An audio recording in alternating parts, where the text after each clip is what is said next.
জিপিএসটা আমাকে কোথায় নিয়ে যাচ্ছে? সোজা 3 ঘন্টা চলতে থাকুন, আপনি আপনার গন্তব্যে পৌঁছে যাবেন।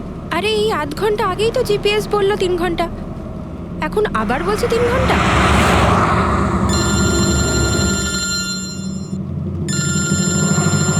হ্যালো। হাই সিরি। হাই। আমিও ওটাই ভাবছি, 2 ঘন্টা ধরে তুমি আমায় ফোন করলে না কেন? আরে আমার পেছনে লাগছো তো? না না, আমি আমার কিউট সোনুর পেছনে কি করে লাগি? তুমি যখন আমাকে সোনু বলে ডাকো আমার মনে কুচু কুচু কুচু হয়। কি হয় যেন বললি তোর মনের মধ্যে? কুচ্চু কুচ্চু। হ্যাঁ? হুম? আরে স্যার এ হলো আমার ইনফর্মার, এর থেকে ইম্পর্টেন্ট ইনফরমেশন নিচ্ছি। তোর ইনফর্মার? আমি একটু দেখি। ও স্নেহাল। পঙ্কজ, এ তোর কোন ইনফর্মার রে, যার নাম আমি আগে কোনোদিন শুনিনি? আরে স্যার ছাড়ুন না, আমি না একে ম্যাট্রিমোনিয়াল সাইটে পেয়েছিলাম, ভালো বন্ধুত্ব হয়ে গেছে আমাদের মধ্যে। হ্যালো।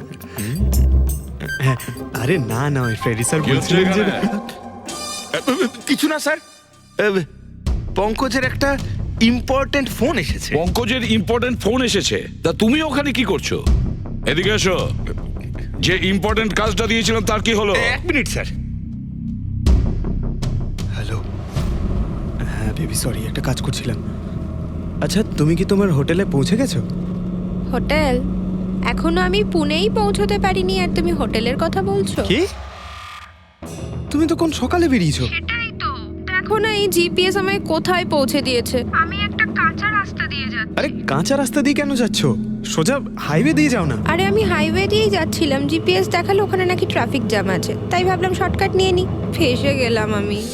আচ্ছা তুমি একটা কাজ করো, রাস্তা যদি কাউকে দেখতে পাও তাকে রাস্তাটা জিজ্ঞেস করে নাও। হ্যাঁ আমি কাউকে জিজ্ঞেস করছি, হ্যাঁ তুমি একটু হোল্ড করো। ওকে।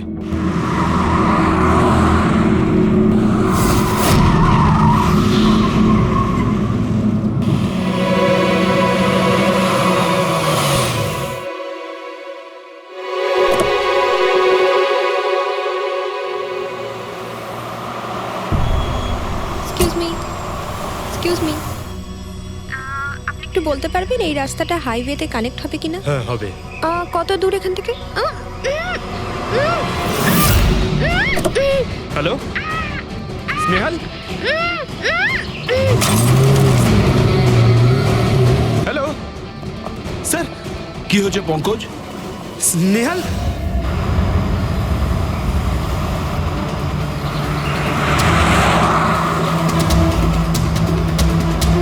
স্যার, এটা স্নেহালের গাড়ি স্যার।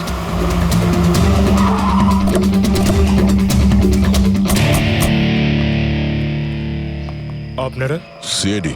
স্যার, স্যার আমি ইন্সপেক্টর মহেশ, সামনে থানাতেই আমার পোস্টিং রয়েছে। কিছু জানা গেছে? তেমন কিছু জানতে পারিনি স্যার, কিন্তু গাড়ির সামনে থেকে এই ভাঙা মোবাইলটা পড়েছিল, পেয়েছি স্যার।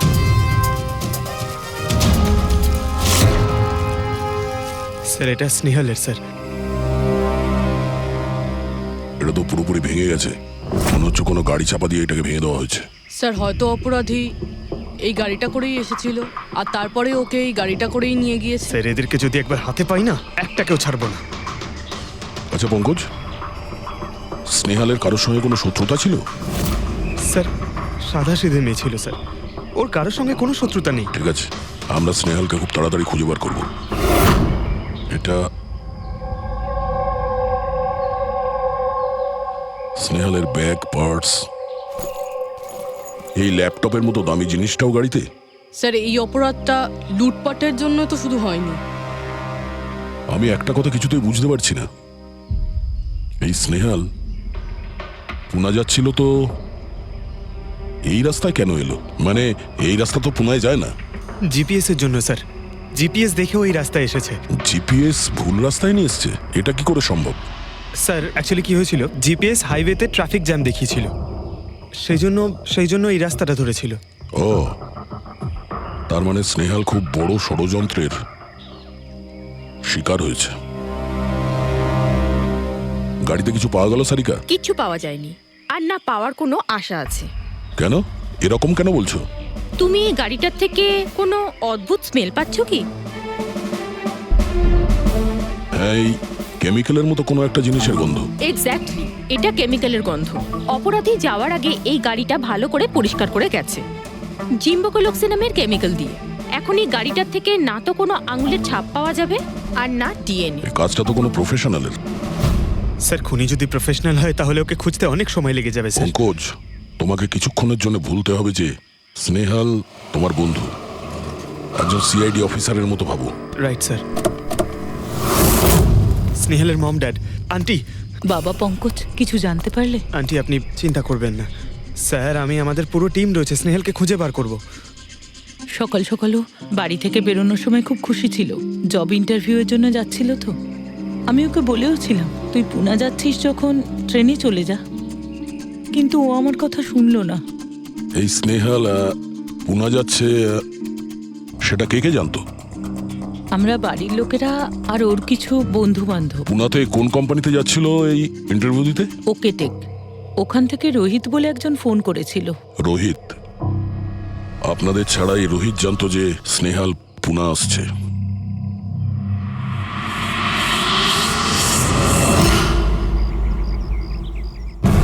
এই ইনফরমেশনটা পেয়ে গেলে স্যার আমরা অনেকটা এগিয়ে যাব। হ্যালো স্যার, আমি হলাম রোহিত, এই কোম্পানির এইচআর ম্যানেজার। রোহিত, স্নেহাল নামের একটা মেয়ে তোমার কোম্পানিতে আসার কথা ছিল না জব ইন্টারভিউ দিতে? জব ইন্টারভিউয়ের জন্য? আগে না তো। না মানে কি বলতে চাইছেন? এই ইমেলটা আপনাদের কোম্পানি থেকে পাঠিয়েছিল তো? এটা তো আমাদের কোম্পানির ইমেল অ্যাড্রেসই নয়, কেউ নকল ইমেল থেকে হয়তো এনাকে বোকা বানিয়েছে। আচ্ছা, এরকম না তো যে এখন তুমি আমাদের বোকা বানাচ্ছ? হ্যাঁ স্যার, এই দেখুন আমার কার্ড, এখানে কোম্পানির ইমেল আইডি পরিষ্কার করে লেখা আছে। যদি আপনি চান তাহলে আমি কোম্পানির বসের সাথেও আপনার দেখা করাতে পারি। আমাদের কোম্পানির সমস্ত পজিশনই ফুল আছে, আর এখানে কোনো কাজের জন্য কোনো ইন্টারভিউই চলছে না। স্যার, তার মানে এই ইমেলটাও ওই অপরাধীরাই পাঠিয়েছে। অনেক বড় প্ল্যানিং করেছিল কেউ, সে যেই হোক স্নেহালের সম্পর্কে অনেক কিছু জানে। পঙ্কজ, একটু ঠান্ডা মাথায় ভেবে তারপরে বলো, স্নেহালের সঙ্গে কারোর কি কোনো শত্রুতা ছিল? না স্যার। আরে একটু ভেবে চিন্তে বলো, হয়তো কখনো বলেছিল কারোর সঙ্গে ঝগড়া হয়েছিল। হ্যাঁ, মনে করো। দেখো ভাই পঙ্কজ, পৃথিবীতে এমন কোনো মানুষ নেই যার কখনো না কখনো কারোর সঙ্গে মনোমালিন্য হয়নি। তবে আরে ছোটখাটো ঝগড়া হয়তো হয়েছিল কারোর সঙ্গে। স্যার ছোটখাটো ঝগড়া হয়তো ওর বন্ধুদের সঙ্গে হয়েছে স্যার, কিন্তু এমন বড় কোনো ব্যাপার হয়নি যে ওকে কেউ এভাবে তুলে নিয়ে যাবে। আর স্যার স্নেহালের বাড়িতে কোনো কিডন্যাপারের ফোন পর্যন্ত যায়নি মুক্তিপণের টাকা চেয়ে। স্যার ও মিডল ক্লাস ফ্যামিলি থেকে বিলং করে স্যার, আর স্যার কেউ যদি মুক্তিপণ দাবি করে ওরা দিতেও পারবে না। পঙ্কজ, তুমি বলছিলে যে জিপিএস ওকে ভুল রাস্তায় পাঠিয়েছিল, তাই তো? আর জিপিএস থেকে ও বুঝতে পেরেছে যে ট্রাফিক জ্যাম আছে এক্সপ্রেসওয়েতে, তাই তো? Yes sir. কিন্তু স্যার ট্রাফিক পুলিশের লোকরা তো বললেন হাইওয়েতে কোনো জ্যামই ছিল না সেদিন। সেটাই তো, তার মানে জিপিএস ওকে ভুল ইনফরমেশন দিয়েছিল। স্যার জিপিএস ভুল ইনফরমেশন কি করে দিতে পারে স্যার? আজকাল তো প্রায় সকলেই জিপিএস ব্যবহার করে। প্রবলেম জিপিএস এ নয়, প্রবলেম হলো এটা যে আজকাল যেভাবে computer, mobile phone, laptop hack হয় সেভাবে জিপিএসও হ্যাক করা যেতে পারে। হ্যাঁ, হতেই পারে। আর অপরাধীরা যেখানে এরকম প্ল্যান করতে পারে তখন জিপিএস হ্যাক করা ওদের কাছে কোনো ব্যাপারই না। স্যার, স্যার বিগত 5-6 মাসে এরকম আরো অনেক লোক আছে যারা স্নেহালের মতনই গায়েব হয়ে গেছে। এদেরও গাড়ি থেকে কিডন্যাপ করা হয়েছে, আর সেই কেমিক্যালও ছেটানো হয়েছিল ওই গাড়িগুলোর মধ্যে যাতে প্রমাণ লোপাট করা যায়। ও মাই গড, কি হয়েছে স্যার? এখনো পর্যন্ত এদের খুঁজেই পাওয়া যায়নি।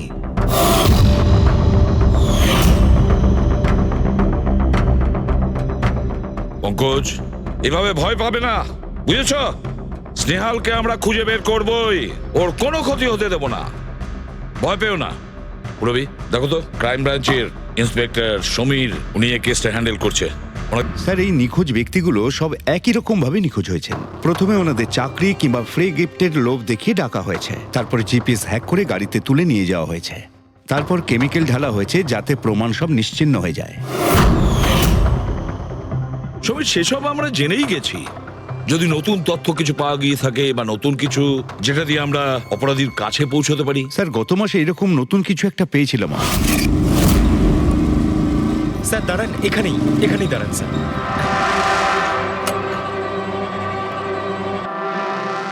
কোথায় আছে? ওই যে স্যার, ওই গাছটার নিচে।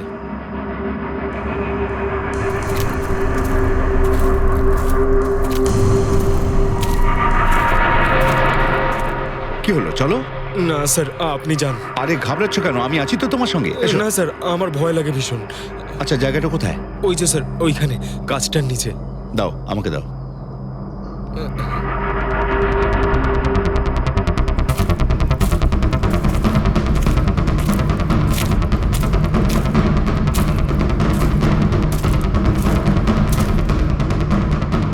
কি এই জায়গাটাই তো? হ্যাঁ স্যার।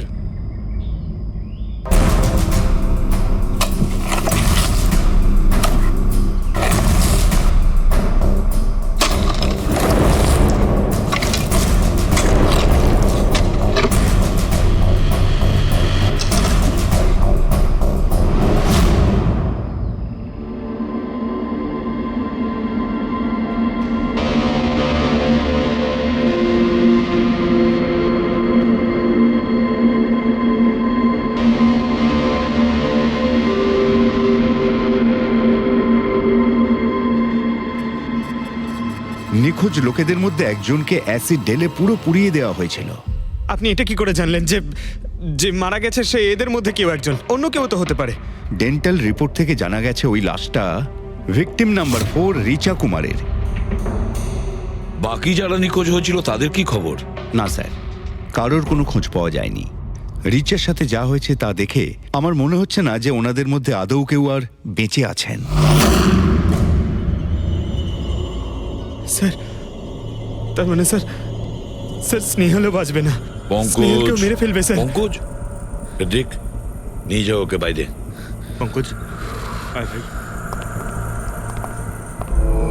স্যার হতে পারে এটা কোনো সিরিয়াল কিলারের কাজ, হয়তো। না পুরবি, আমার তো মনে হয় না এটা কোনো সিরিয়াল কিলারের কাজ। কারণ নর্মালি সিরিয়াল কিলারের একটা প্যাটার্ন আছে, প্যাটার্ন খুন করার, কাউকে মেরে ফেলার। কিন্তু না না, জানি না কেন, তবুও সিরিয়াল কিলার মনে হচ্ছে না আমার। এই দেখো, সে যেই হোক, এ তো যাকে তাকে মারছে। সে কোনো মেয়ে বা মহিলা হোক বা কোনো পুরুষই হোক। এই দেখো, এরা হলো সবাই স্টুডেন্ট, বয়সটাও এদের কাছে কোনো ব্যাপার না। এটা নিশ্চয়ই অন্য কোনো ব্যাপার। এই দেখো, এই নাতাশা বেচারি তো, আরে নাতাশার সঙ্গে যখন দুর্ঘটনা ঘটে তখন ওর সঙ্গে ওর বয়ফ্রেন্ডও ছিল, কুলদীপ নাম ওর। হ্যাঁ স্যার, আমি ওনাকে 3 বার জিজ্ঞাসাবাদ করেছি, তারপরে কিন্তু বিশেষ কিছু আমি জানতে পারিনি। কুলদীপ স্যার, এটা আমার ভুল। আমার সেদিন নাতাশাকে একা গাড়িতে ছেড়ে যাওয়া উচিত হয়নি। সবকিছু শুরু থেকে বলো, সব কথা ডিটেলে। স্যার, নাতাশা এমআইবি কোম্পানিতে রিসেপশনিস্টের জব করত। তখনই একদিন হঠাৎ করে কোনো বড় কোম্পানি থেকে ভালো জবের অফার এসেছিল। Sir 1 minute.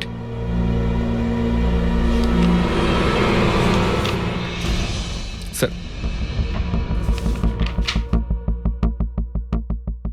আগের চাকরিতে নাতাশার স্যালারি কত ছিল? স্যার 20,000 টাকা। আর এই চাকরিতে 1 লক্ষ টাকা স্যালারি দেওয়া হচ্ছে। তোমার খুব অদ্ভুত মনে হয়নি যে হঠাৎ কেউ এত বড় চাকরি কেন দেবে? স্যার অদ্ভুত তো লেগেছিল স্যার, কিন্তু আমরা তখন ভেবেছিলাম যে এটাই হয়তো ভাগ্যের খেলা। আর আমি আমার গাড়ি নিয়ে নাতাশাকে ইন্টারভিউতে পৌঁছে দিতে চলে গেলাম। এ কোন পথে চলেছি আমরা দুজনে একসাথে গাড়িতে। আরে থামো থামো কুলদীপ, আমি তোমাকে কতবার বলেছি বলো তো, তুমি গান গেও না। আসলে তুমি বড্ড বেসুরে গাও। ওরে বাবা, আমি গান গাইছি না, আমি এটা জিজ্ঞেস করছি যে আমরা এটা কোথায় এলাম। এই রাস্তা তো আগে কোনোদিন দেখিনি আমি। তুমি শুধু জিপিএস ফলো করো, নিজের বুদ্ধি খাটাতে যেও না। আরে বাবা, মনে হচ্ছে আমরা ভুল রাস্তায় ঢুকে পড়েছি। এক কাজ করি, আমি বরং ইউটার্ন নিই, আর যে রাস্তা চিনি সেই রাস্তা দিয়েই যাই। ওকে। আরে ও মাই গড, আবার কি হলো? মনে হচ্ছে পাংচার হয়ে গেছে।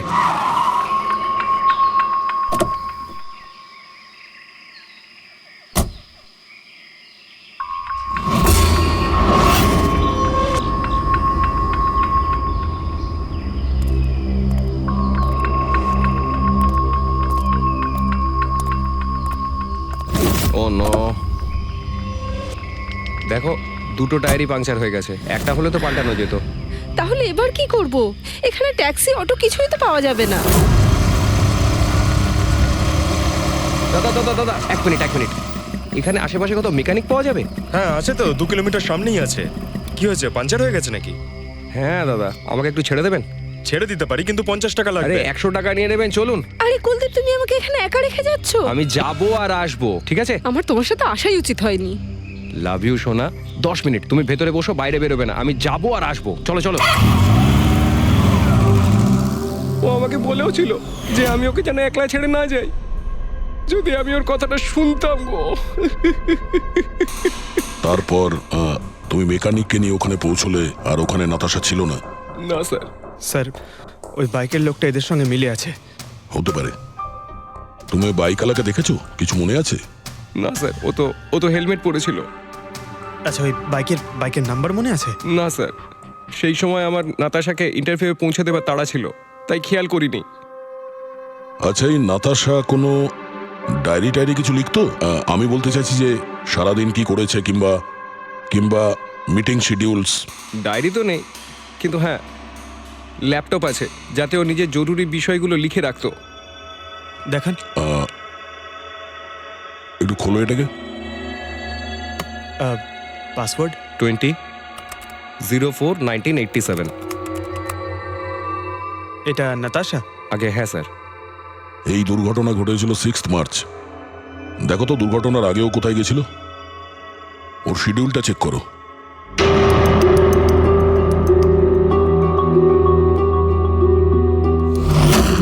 স্যার 3 মার্চ ও জেডি ল্যাব গিয়েছিল ব্লাড টেস্ট করাতে। হ্যাঁ তো? স্যার 1 সপ্তাহ আগে স্নেহালও ওখানে গিয়েছিল জেডি ল্যাবে। কি বোরিং ফিল্ম দেখালে তুমি আমাকে, জানো মাথা ধরে গেল। হ্যাঁ, ফিল্মটা একদম বোরিং ছিল না। আরে কি বোরিং ফিল্ম ছিল। আমার খুব খিদে পেয়েছে, চলো ওখানে কি কিছু খেয়ে নি। না, আমি খেতে পারবো না, তুমি খেয়ে নাও। আমাকে এখন 12 আওয়ার্স ফাস্টিং করতে হবে, আমার কাল ব্লাড টেস্ট আছে। Blood test? তোমার কি হয়েছে? Relax, it's just a blood test, normal routine checkup. আরে বাবা, তুমি তো ভয় দেখিয়ে দিয়েছিলে আমায়। আচ্ছা, ব্লাড টেস্টে ভয় পেয়ে গেলে, আর যদি আমার কিছু হয়ে যায় তখন কি করবে? তখন অন্য কেউ চলে আসবে। কি? অন্য কেউ? হ্যাঁ, অন্য কেউ? তুমি বলার সাহস হলো কি করে? আমাকে মেরো না তুমি, এখানে আমার একটা সম্মান আছে। I love you, I love you, I love you. আরে তোমার কিছু হতেই দেব না। স্যার, হ্যাঁ। যা সন্দেহ করেছিলাম তাই হলো। সব ভিকটিমই গায়েব হয়ে যাওয়ার ঠিক আগে ব্লাড টেস্ট করিয়েছিল ওই জেডি ল্যাব থেকে। জেডি ল্যাব থেকে? ঠিক আছে, একটা সূত্র তো পাওয়া গেল। আর স্যার, যাদের বাছা হয়েছিল তাদের কাছে একটা বিশেষ ইমেল এসেছিল টেস্টের কয়েকদিন আগে। কিরকম ইমেল? স্যার, ওই ইমেলে এটা লেখা ছিল যে ওরা পুরো টেস্টটাই 500 টাকায় করতে পারবে। স্যার, এরকম ইমেল তো স্নেহালের কাছেও এসেছিল। কি? 500 টাকায় তো আজকাল একটা টেস্ট করানো সম্ভব নয়। বস একটু দেখি কি কি আছে। হ্যাঁ, দেখো একবার।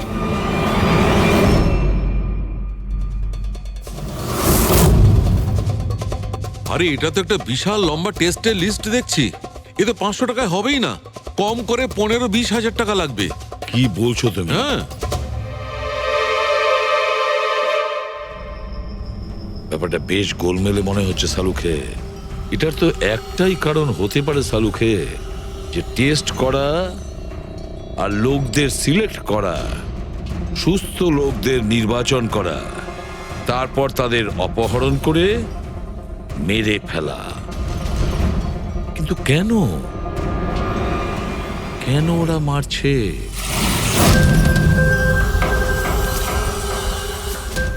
স্যার, আপনাদের নিশ্চয়ই কোনো ভুল হচ্ছে। 500 টাকাতে এতগুলো রিপোর্ট করা সম্ভবই নয়। এটা তো আমরাও বলছি। এতগুলো টেস্ট 500 টাকা কি করে হয়? এই ল্যাব এত দয়ালু কি করে হয়ে গেল যে এত কম টাকায় এতগুলো টেস্ট করছে? স্যার, আমরা এরকম কোনো মেল পাঠাইনি। আচ্ছা, ওসব ছাড়ো। ঠিকঠাক বলবে নাকি আরো কিছু পদ্ধতি অবলম্বন করতে হবে আমাদের? 1 মিনিট স্যার, আপনি এভাবে মিথ্যে অভিযোগ দিয়ে আমাদের ভয় দেখাতে পারেন না। আপনি যাদের নাম বলছেন তারা তো আমাদের ল্যাবে আসেইনি। এই দেখুন, এটা হলো আমরা আমাদের জানি যে রেকর্ডস। ওরা এখানে আসেনি। ওদের বাড়ির লোক বলেছে যে এই ল্যাব থেকে হোম টেকনিশিয়ান গিয়েছিল ওদের বাড়িতে ব্লাড স্যাম্পল নেওয়ার জন্য। ডাকো সবাইকে। এই লিস্টটা দেখে বলুন আপনাদের মধ্যে কে এদের বাড়িতে গিয়েছিল ব্লাড স্যাম্পল নিতে।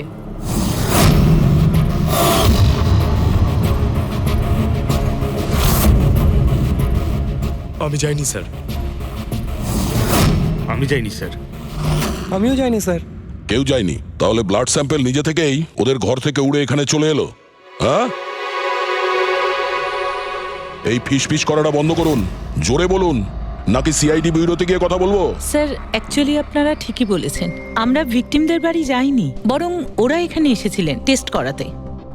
কিন্তু সেই দিন নয় যেদিন আপনি বলছেন। এই দেখুন, কয়েক মাস আগে এসেছিলেন ব্লাড টেস্ট করাতে, ওইসব রিপোর্টস করাতে নয়। অর্ধেক সত্য তো তুমি বলে দিয়েছো, এবার পুরোটাই বলে দাও। কি করেছো তোমরা এদের সাথে? বলছি তো আমরা কিচ্ছু করিনি। নিশ্চয়ই কেউ আমাদের নাম নিয়ে নকল ইমেল পাঠিয়েছে। কিন্তু ওই নকল ইমেল পাঠানো লোকেরা কি করে জানলো যে তোমার ল্যাবে কোন কোন পেশেন্ট এসছে ব্লাড টেস্ট করানোর জন্য? তার মানে কেউ তো আছে এই ল্যাবে যে ওই অপরাধীদের এই ডিটেল দিচ্ছিল। কে? আচ্ছা একটা কথা বলুন, যতগুলো লোক নিখোঁজ হয়েছে তাদের সবার যে ব্লাড রিপোর্ট এসছে তার কোনো কমন ব্যাপার আছে? কোনো কমন একই রকম রোগ কিংবা ব্লাড গ্রুপ এক? না স্যার, কিছুই কমন ছিল না। সবার ব্লাড গ্রুপ একদম আলাদা আলাদা ছিল, কোনো অসুখও ছিল না। মানে সবার রিপোর্টই ঠিক ছিল? পুরবী, পঙ্কজ, এদের সবাইকে গাড়িতে বসাও, ব্যুরো নিয়ে চলো এদের। কিন্তু আমি তো কিছুই করিনি স্যার। আমি একদম সত্যি বলছি স্যার, আমি সম্পূর্ণ নিরপরাধ। স্যার আমিও তো কিছু করিনি।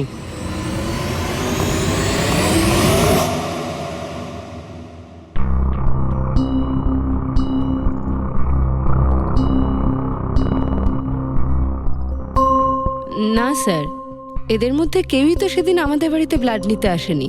আপনি ঠিক দেখেছিলেন? হ্যাঁ, আপনি পুরো নিশ্চিত যে এদের মধ্যে কেউ ছিল না? না স্যার, কেননা ওই লোকটা টুপি পরেছিল। স্যার স্যার জেডি ল্যাবের বাকি এমপ্লয়ীদের ডিটেলস বের করেছি, যাদের উপর আমাদের সন্দেহ আছে। আচ্ছা, তারা কারা? একজন নয় স্যার, এরকম 4 জন লোক আছে যাদের উপর ভালো মতো সন্দেহ করা যেতে পারে। আচ্ছা, স্যার সবার আগে সন্তোষ, এর স্ত্রী 8 মাস ধরে হসপিটালে রয়েছে, আর চিকিৎসা করার জন্য এর কাছে কোনো টাকাও ছিল না। জানি না হঠাৎ করে এর কি লটারি লেগে গেল যে যে সব টাকা পয়সা মিটিয়ে নিজের স্ত্রীর চিকিৎসা করিয়ে নিল। আচ্ছা। আর স্যার দ্বিতীয় ব্যক্তি হলো যতীন। 8 মাস আগে জেডি ল্যাবে ও এই চাকরিটা পেয়েছিল, আর এই সমস্ত ঘটনা শুরু হয় 7 মাস আগে। মানে এই চাকরিতে জয়েন করার পর থেকেই এই সমস্ত ঘটনাগুলো শুরু হয়। বাকি দুজন? স্যার সিদ্ধেশ আর মালিনী, এদের স্যালারি ওই 18 আর 20,000, কিন্তু তারপরেও এরা বিগত 6 মাসে 2 বার ফরেন ট্রিপ করে ফেলেছে। আচ্ছা, সন্তোষ, যতীন, সিদ্ধেশ আর মালিনী। মনে হয় আবার জেডি ল্যাব যেতে হবে। হ্যাঁ, আমি গেছিলাম ইউরোপে ছুটি কাটাতে, কিন্তু ওই টাকাটা কোনো অসৎ পথে আসেনি। আমার কাকা আমার জন্য 25 লাখ টাকা রেখে গেছেন ওনার উইলে। আর মালিনী দেবী, আপনি ইউরোপ ঘুরে এলেন, তা আপনার জন্য কেউ সম্পত্তি কিছু রেখে গেছিল নাকি? না স্যার, আসলে আমি সিদ্ধেশের সাথেই গিয়েছিলাম। সিদ্ধেশের সঙ্গে? অ্যাকচুয়ালি মালিনী আর আমি একে অপরকে ভীষণ ভালোবাসি। ও, লাভ স্টোরি। হ্যাঁ, আমি আমার ওয়াইফের চিকিৎসা করিয়েছিলাম, কিন্তু কোনো খারাপ কাজ করে নয়, ওর গয়না বিক্রি করে। আর তাছাড়া আমার বাড়িটাও বন্ধক দেওয়া রয়েছে। যদি আপনারা পেপারস দেখতে চান তাহলে সেটাও দেখাতে পারি আমি। হ্যাঁ স্যার, সন্তোষ তো সারাদিন ধরে অফিসেই থাকে, এ কখন যাবে কারোর ব্লাড স্যাম্পল নিতে? আর যতীন? যতীন তো খুব কমই অফিসে আসে, তখনই আসে যখন কোনো জরুরি কাজ থাকে। আচ্ছা, তার মানে এই আমাদের লোক হতে পারে। এই যতীনকে কোথায় পাবো?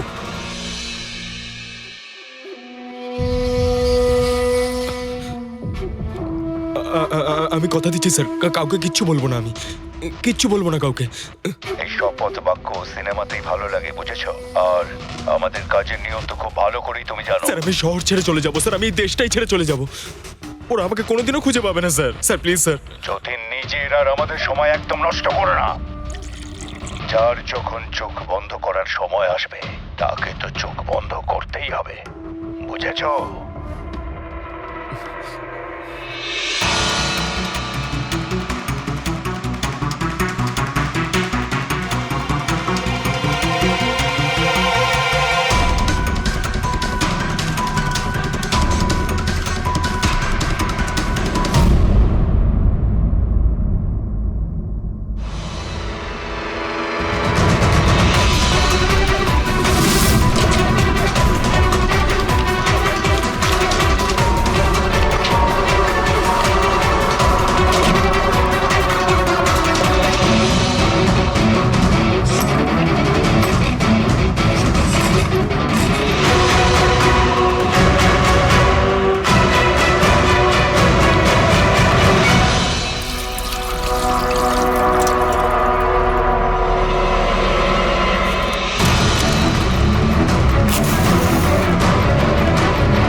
যতীন,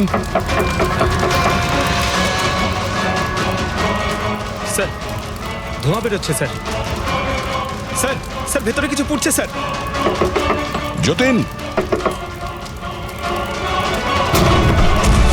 যতীন, ও নো, যতীন, ও নো, যতীন, কি হয়েছে?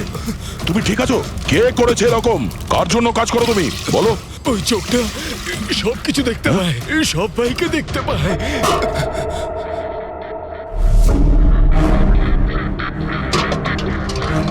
কি? যতীন,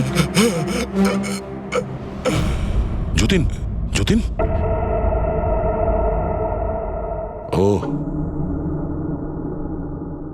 ওই চোখটা সবকিছু দেখতে পায়।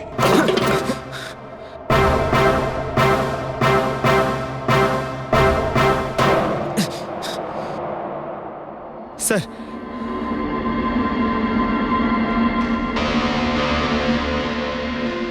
স্যার হয়তো হার্ড ডিস্ক থেকে কিছু জানা যেতে পারে। বস, মেক্রি ডেনথোনিং নামের বিষের জন্য এ মারা গেছে। মেক্রিডেন্থোনিন? আরে এটা তো সেই বিষটা না যেটা কারো শরীরে প্রবেশ করার মাত্র 5 মিনিটের মধ্যে লোকটা মারা যায়? হ্যাঁ স্যার, খুবই মারাত্মক বিষ। আর এই বিষটা খুবই গোপনভাবে লুকিয়ে রাখা হয়েছিল এর এই আংটিটার মধ্যে। বস, এইটাতে, এই আংটিতে লুকিয়ে রাখা হয়েছিল। এই দেখো,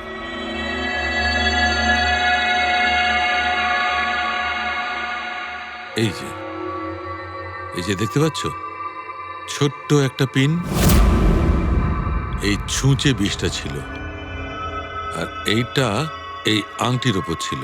আর বস, এই আংটিটার ওপরটাকে যদি এভাবে ঘোরানো হয় তখন এই পিনটা বাইরে বেরিয়ে আসে এইভাবে।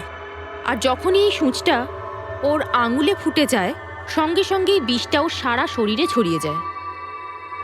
কিন্তু স্যার, যতীন নিজেকে শেষ করতে যাবে কেন? ঠিক, যতীনের ধরা পড়ার ভয় ছিল। একটা কথা তো স্পষ্ট যে যতীন নিজের বসকে, মানে যার হয়ে ও কাজ করত, তাকে খুব ভয় পেত।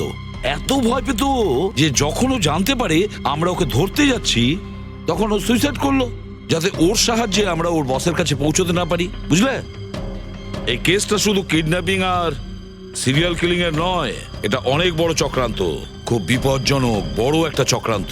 এর পেছনে একটা কোনো বড় গ্যাং ইনভলভ, খুব বড় গ্যাং।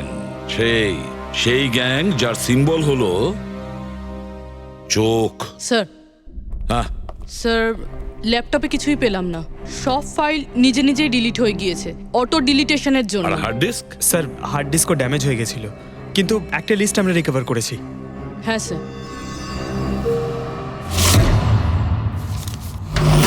আরে এতে 100-রও বেশি নাম রয়েছে। স্যার স্নেহালের সঙ্গে আরো যারা উধাও হয়েছিল সবার নাম এই লিস্টে আছে, কিন্তু স্যার কারোর তো কোনো রোগ নেই। নিশ্চয়ই এই লিস্ট যতীন ওই জেডি ল্যাব থেকে চুরি করে ওর বসকে দিয়ে দিয়েছে। কিন্তু কে হতে পারে এই লিস্টের মধ্যে যার মৃত্যুর নাম্বার এসে গেছে? কে হতে পারে? একটা কাজ করো, এই লিস্টে যতজন আছে, যতজনের নাম আছে, প্রত্যেককে ফোন করো, সতর্ক করো তাদের, ওদেরকে জানাও যে ওদের প্রাণের ঝুঁকি আছে।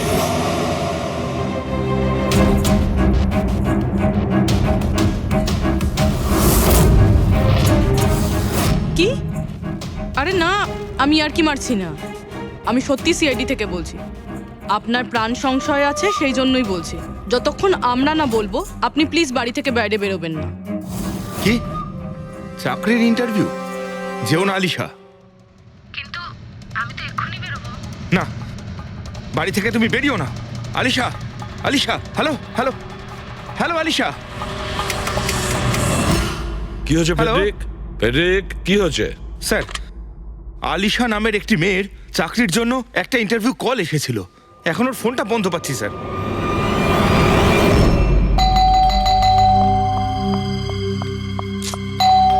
ওহো, এখন আবার কে এলো?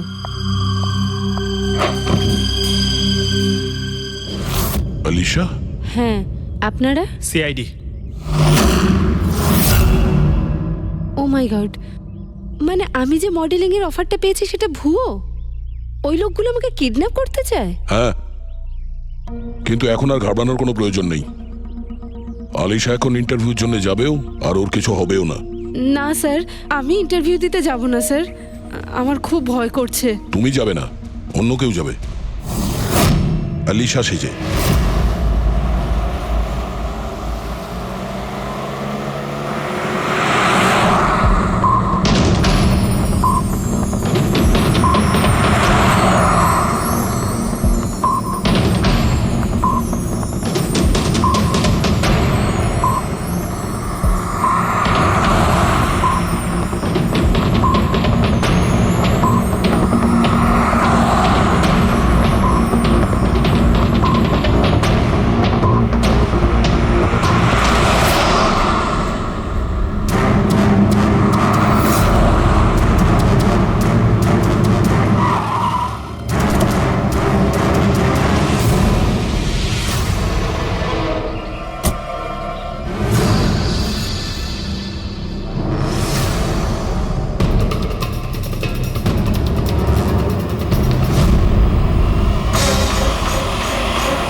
Excuse me, Yes. অ্যাকচুয়ালি আমি রাস্তা হারিয়ে ফেলেছি।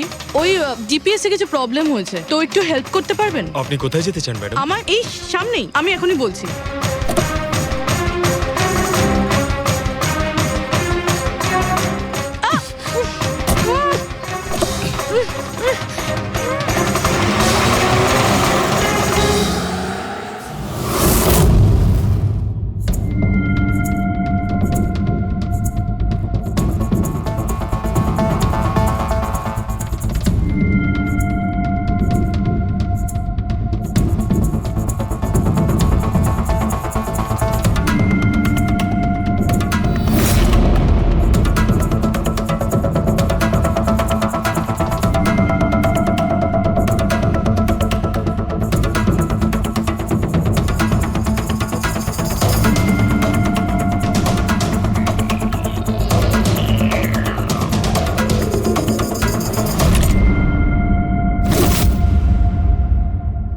এসব কি করেছিস তুই?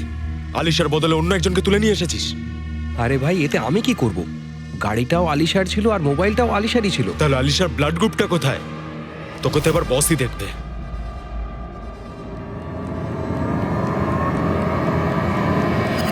হ্যালো বিউটিফুল, হ্যালো বিউটিফুল, আমাকে খুঁজছিলে নাকি? নাও, এসে গেছি আমি তোমার কাছে। হ্যাঁ, চলো। ছাড়, ছাড় আমাকে।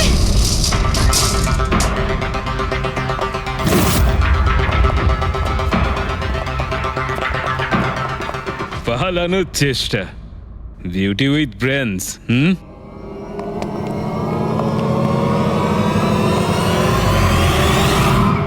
কি হলো? তোমরা কি মাছি দাঁড়াচ্ছিলে নাকি? ভাগ্যিস আমি সময় মতো এসে গেছিলাম। তল্লাশি নাও এর ভালো করে।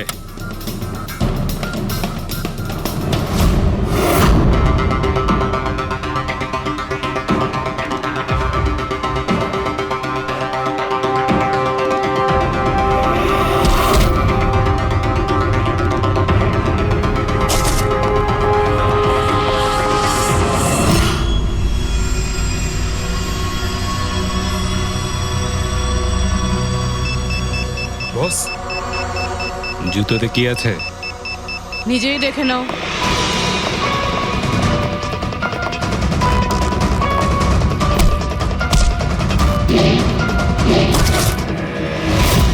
পা থেকে খোলো। খোল। কত টাইম লাগাস রে তোরা? হ্যাঁ,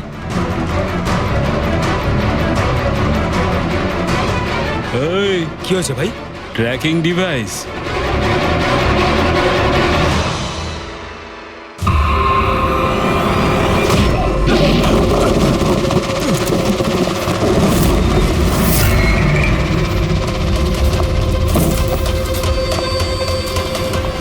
তোরা ঠিক করে চেক করিসনি নাকি? আর তুই হিরোইন, কে রে তুই? তোদের কাল। আচ্ছা, সিআইডি। ও পালাও।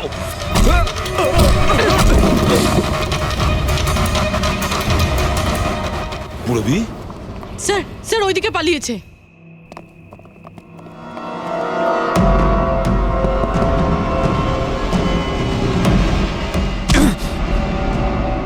স্নেহাল,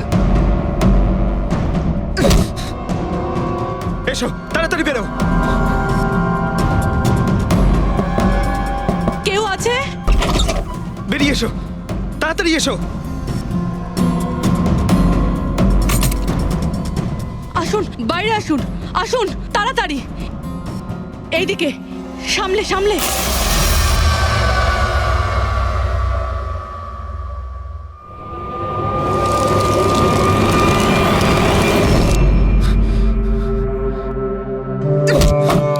স্নেহাল, পঙ্কজ, তুমি ঠিক আছো তো? ভেবেছিলাম আমি আর এখান থেকে কোনোদিন বেরোতে পারবো না। তুমি যেখানেই থাকতে আমি তোমায় ঠিক খুঁজে বার করতাম। তুমি আমাকে এত ভালোবাসো? আরে তোমাকে খুঁজতে গিয়ে আমার 10 কিলো ওজন কমে গেছে, পাগল। চলো চলো, তাড়াতাড়ি চলো।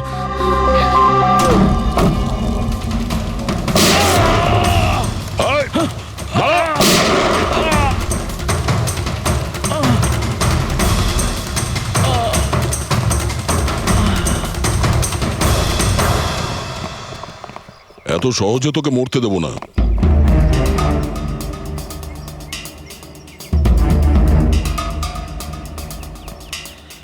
বল, এখানে কি হচ্ছিল? কার কথা এসব কাজ করছিলি তুই? আমরা যাদের জন্য কাজ করি না, তোমরা ওদের ব্যাপারে কিচ্ছু জানতে পারবে না। ওদের চোখ তোমাদের দেখতে পাবে, কিন্তু তোমরা ওদের কখনো দেখতে পাবে না। আমরা দেখতে পাবো না? আহা। শরীরের অঙ্গ প্রত্যঙ্গের জন্য লিভার, কিডনি, আসলে ব্যাপারটা হলো আজকাল সব জিনিস ট্রান্সপ্লান্ট হয়ে যায় তো। কি মানুষের শরীরের অঙ্গ প্রত্যঙ্গ স্মাগলিং এর এত বড় চক্র চলছে? হ্যাঁ, জেডি ল্যাবের মতো এরকম অনেক ল্যাব আছে যেখান থেকে আমরা লোকেদের ডাটাবেস চুরি করি আর ওদের মধ্যে থেকে সুস্থ লোকেদের বাছি, যাতে ওদের অর্গানস বেচে কোটি কোটি টাকা আমরা বিদেশিদের থেকে কামাতে পারি। কোন বিদেশিদের? কোন বিদেশিদের? সারা পৃথিবীর বিদেশিরা একটা স্পেশাল ওয়েবসাইটে আসে যেখানে মানুষের শরীরের আলাদা আলাদা অঙ্গ প্রত্যঙ্গের নিলাম হয়। একবার টাকা আমাদের অ্যাকাউন্টে চলে এলে আমরা ক্লায়েন্টের ব্লাড গ্রুপের লোককে খুঁজে বের করি ওই লিস্ট থেকে। তারপর ওদের 500 টাকা টেস্ট করার জন্য মেসেজ পাঠাস, যাতে এটা জানতে পারিস যে ওদের হাঁটু, লিভার কিংবা হার্ট তোদের ক্লায়েন্টের সঙ্গে ম্যাচ করছে কিনা। হ্যাঁ, একদম ঠিক। ম্যাচ হওয়ার পরে আমরা ওদের ইন্টারভিউয়ের জন্য ডাকি, ঠিক ওই রকম ভাবে যেভাবে একটা মাকড়সা একটা মাছিকে লোভের জালে ফাঁসায়। এইসব বাজে কাজ করার পরেও আবার দাঁত বার করে হাসছিস? নিজের কাজের জন্য একটুও লজ্জা বা অনুতাপ হচ্ছে না তোর? হাসি তো আমার তোমাদেরকে দেখে পাচ্ছে সিআইডি। আমাকে ধরে তোমাদের কি মনে হচ্ছে তোমরা বিরাট বড় তীর মেরে দিয়েছো? আমাদের মতো কোনো অর্গান গ্যাংকে ধরা মানে হলো ঠিক যেন সমুদ্র থেকে এক মগ জল তোলা। আচ্ছা, আগে এটা বল, আগে বল তোর বাবাকে।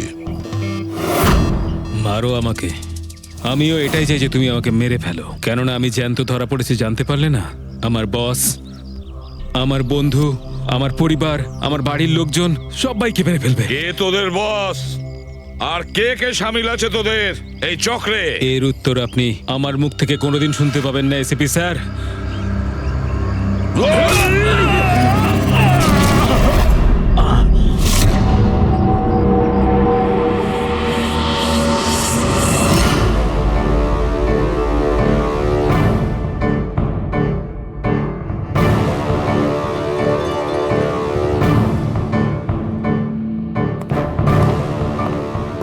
বস, একটা খারাপ খবর আছে।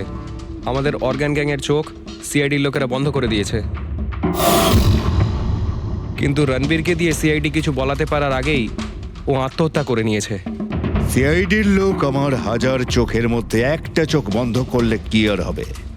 একটা চোখ যদি ওরা বন্ধ করে তার বদলে আমরা 100টা চোখ খুলব। এবার তো জমবে আমাদের খেলা।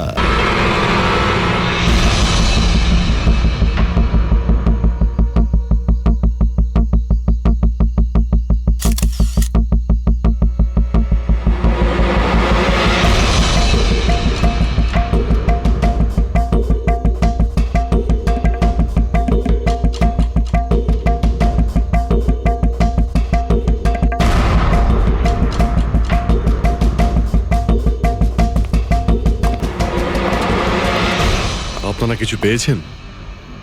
না স্যার, এমনিতেই তো জানা যায় যে কিভাবে আগুন লেগেছে, কিন্তু এখানে তো বোঝাই যাচ্ছে না যে আগুন লাগার কারণটা কি। আচ্ছা, দেখো অ্যাম্বুলেন্স কত দূর এলো। ঠিক আছে স্যার।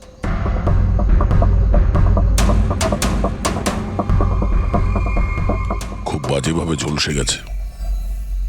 অদ্ভুত ব্যাপার, জানতেই পারা যাচ্ছে না যে আগুনটা কি করে লাগলো।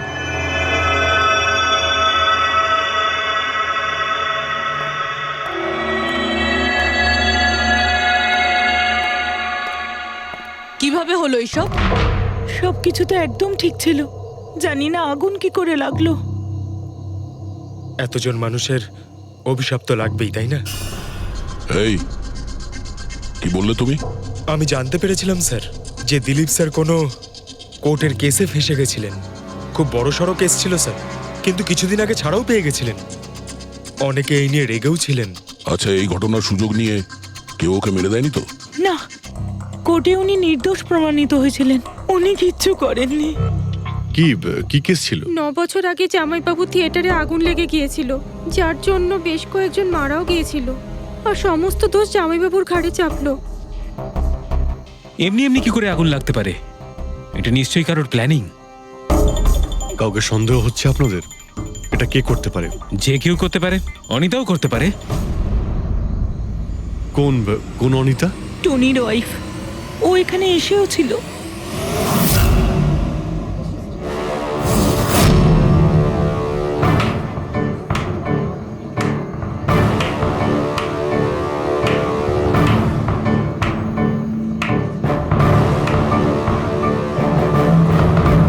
অনিতা, অন্য লোকের ঘর ভেঙে দিয়ে নিজের পরিবারের সঙ্গে এখানে ফুর্তি করা হচ্ছে। ভেরি গুড, ভেরি গুড, বাহ। কিন্তু একটা কথা মনে রেখো, ওই লোকগুলোর মতো তোমরাও ছটফট করে মরবে। সিকিউরিটি, এই চুপ, একদম চেঁচাবি না। বের করো একে বাইরে, বের করো। চলুন ম্যাম, বাইরে চলুন। আউট। মনে হচ্ছে তোদের কি পরিণতি হবে তা নিয়ে কোনো মাথা ব্যথা নেই। তোদের খারাপ সময় শুরু হয়ে গেছে, মনে রাখিস। তুই আমার টনির সাথে যা করেছিস না, মনে রাখিস এরপরে তুই আর বেশি দিন বাঁচবি না, শুনেছিস? তুই এই নিয়ে যাবে কে? তুই আর বাঁচবি না, নরকে যাবি তুই। আর তাকিয়ে দেখছো কি? নিয়ে যাবে কে? তোকে নরক যন্ত্রণা ভোগ করতে হবে, ছটফট করে মরবি তুই, মনে রাখিস। আরে যা।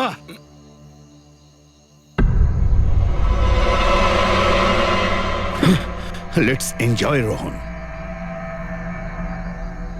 আরে ভুলে যাও।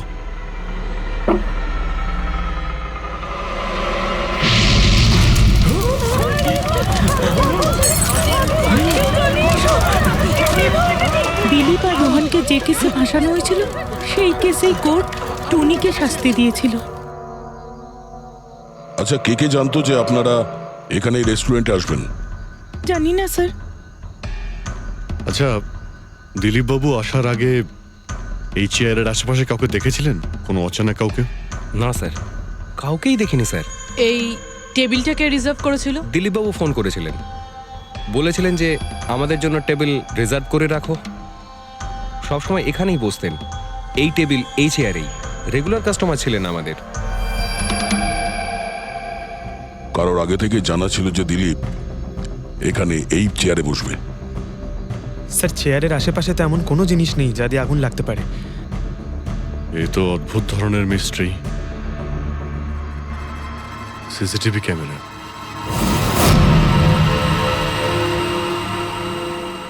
এর ফুটেজ থেকে জানতে পারা যাবে কি হয়েছিল এখানে। ও মাই গড, এসব কিভাবে হলো? কে করতে পারে এসব? ওই করেছে যে দিলীপকে খুন করেছে প্রমাণ লোপাটের জন্য। আর যে কেউ কিভাবে এই মনিটর রুমে চলে এলো? তোমার সিকিউরিটি কোথায়? স্যার, এই রুমে সিকিউরিটির কোনো প্রয়োজনই হয় না। এর আগে এরকম কখনোই হয়নি স্যার। স্যার, স্যার আমার মনে হয় না সিসিটিভি ফুটেজ ডিলিট করার মতো সময়ের কাছে ছিল। ও শুধু ভাঙচুর করেছে, যদি আমরা কোনো এক্সপার্টকে ডাকি স্যার, তাহলে সে হয়তো হার্ড ডিস্ক থেকে রিকভার করতে পারবে।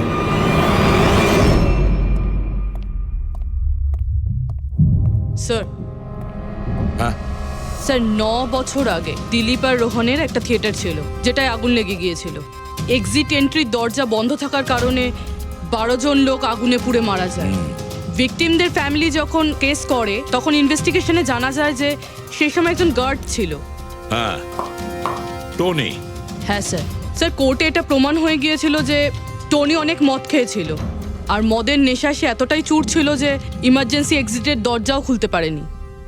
হ্যাঁ, কিন্তু এই টনির স্ত্রী অনিতা এটা মানতে রাজিই নয় যে ভুলটা টনি করেছিল। স্যার শুধু উনিই নন, অনেক আর্টিকেল এবং নিউজ পেপারও কিন্তু কোর্টের সিদ্ধান্তের ব্যাপারে কথা বলেছিল।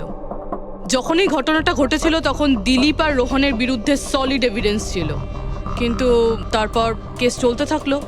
9 বছর হয়ে গেল। কিছু প্রত্যক্ষদর্শী বয়ান বদলে দিল আর কিছু লোক বাইরে চলে গিয়েছিল। স্যার, দিলীপ আর রোহন নিশ্চয়ই টাকা আর ক্ষমতার অপব্যবহার করেছে, আর এই কথাটা নিশ্চয়ই টনি জানতে পেরেছিল। ওই হয়তো পাঠিয়েছে অনিতাকে দিলীপকে মারার জন্য। কিন্তু ফেডরিক, যখন অনিতা ওখানে ছিলই না, তাহলে আগুন লাগালো কি করে? না না, সিকিউরিটির লোকেরা তো ওকে বাইরে বের করছিল ওই রেস্টুরেন্ট থেকে। এমন কি জিনিস ছিল যার জন্য হঠাৎ করে আগুন লাগলো? স্যার হয়তো ডক্টর সালুংখে আমাদের কোনো হেল্প করতে পারে। না হলে অনিতা।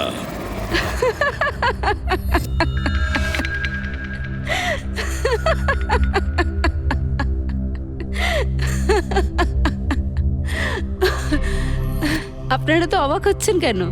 আমার হাসি দেখে নাকি দিলীপের মৃত্যুর জন্য? দিলীপের মারা যাওয়াতে এত আনন্দ কিসের? আচ্ছা, আমি খুশি হব না তো আর কে হবে বলুন তো? কালকে রাত্রে রেস্টুরেন্টের থেকে বেরোনোর পর তুমি কোথায় গিয়েছিলে? জেলে আমার স্বামীর সঙ্গে দেখা করতে। ওয়ার্ডেনের কাছে সমস্ত রেকর্ড আছে, আপনারা চাইলে চেক করতে পারেন। সেটা তো আমরা করবই। আর এইটাও যে তুমি ওই আগুনটা লাগালে কিভাবে? কোনো কালো জাদু করেছিলে তুমি? দিলীপের গায়ে হঠাৎ করে আগুন লাগলো কি করে? কালো জাদু জানলে অবশ্যই প্রয়োগ করতাম, কিন্তু আমি খুব খুশি হয়েছি। দিলীপও ঠিক সেইভাবেই ছটপট করে মরেছে যেভাবে 9 বছর আগে ওই নিরীহ লোকগুলো মারা গেছিল, যেটা শাস্তি এখন আমার স্বামী টনি ভুগছে। তুমি এইটা কিভাবে বলতে পারো যে টনির কোনো ভুল ছিল না? তুমি তো ওখানে ছিলেই না। আমি ওখানে ছিলাম না, কিন্তু টনি এখানে ছিল। সেদিন ওর শরীর খারাপ ছিল। ওর মালিকদের মানে রোহন আর দিলীপকে বলে তাড়াতাড়ি বাড়ি চলে আসে আগুন লাগার অনেক আগেই। ভুল ওদের দুজনের ছিল। ওরাই পুরনো দরজা ঠিক করায়নি, যার জন্য ওখানে আগুনে পুড়ে অনেক লোক মারা গেছিল। আমার স্বামীর নয়, ওদের দুজনের দোষ ছিল। তাতে তোমার নিশ্চয়ই খুব রাগ হয়েছিল, ওদেরকে মেরে ফেলারও ইচ্ছে হয়েছিল। 12 জন মারা গেছিল ওখানে। আমার থেকে অনেক বেশি রাগ ওদের পরিবারের লোকেদের হয়েছিল, কিন্তু এখন হয়তো ওরা খুব খুশি দিলীপের মৃত্যুর খবর শুনে। খুব খুশি হয়েছে। ওরা আরো বেশি আনন্দ পাবে যেদিন রোহন পুড়ে মরবে।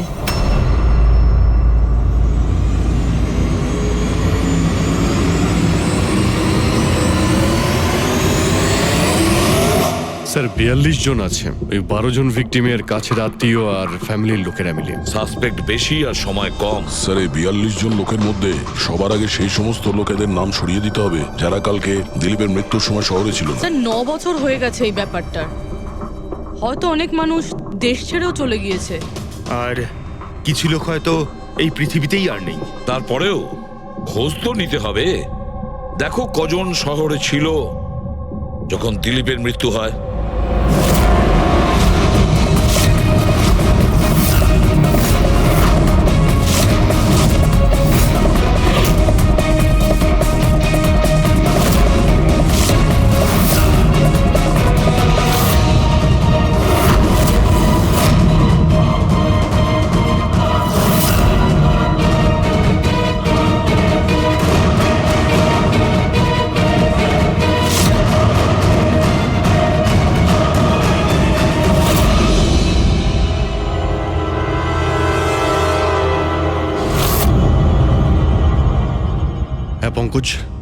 কজন এখানে আছে? 27 জন স্যার, যারা সেই সময় শহরে ছিল, আর ওদের দিলীপকে মারার কারণও ছিল। ঠিক আছে, সবাইকে বিউরোতে ডাকো। দেখা যাক ওরা নির্দোষ হওয়ার কি গল্প শোনায় আমার। তোমার বাবা 9 বছর আগে থিয়েটারে আগুন লাগার কারণে মারা গেছেন, তাই তো? Yes sir. আপনার হাজবেন্ড ফিল্ম একাই দেখতে গিয়েছিলেন? সেই দিন আমি বিজি ছিলাম, তাই উনি একাই চলে যান। কালকে রাত্রে কোথায় ছিলে তুমি? স্যার আমি আমার বন্ধুদের সঙ্গে ছিলাম। স্যার আমি পাসপোর্ট অফিসে গেছিলাম। ওই দুজনকে আমি এমনি এমনি ছেড়ে দেব না। তো কি করেছিলে তুমি? ভেবেছিলাম যে দিলীপের সাথে ফেস টু ফেস দেখা করব, আর ওকে জিজ্ঞেস করব যে তুমি এরকম কেন করলে। স্যার তারপরে আমি আমার বন্ধুদের সাথে বাড়িতে যাই। আমি আমার ওয়াইফের সাথে মলে ছিলাম। স্যার আমার বন্ধুদের জিজ্ঞাসা করতে পারেন। স্যার যদি ওর সাথে আমার দেখা হতো তাহলে ও রেস্টুরেন্টে বেঁচে ফিরতো না। দিলীপ ওর কর্মের শাস্তি পেয়ে গেছে। আমি রেস্টুরেন্ট থেকে জানতে পারলাম যখন যে দিলীপের সাথে কি হয়েছে, তখন মনে শান্তি পেলাম স্যার। আর বাকি থাকলো রোহন, ও তার কর্মের শাস্তি নিশ্চয়ই পাবে। এবার এই 27টা নামের মধ্যে তাদের নামগুলো রেখে দাও যারা ঘুরিয়ে ফিরিয়ে উত্তর দিচ্ছিল, আর যারা নিজেদের উত্তর অনেক আগে থেকেই তৈরি করে রেখেছিল।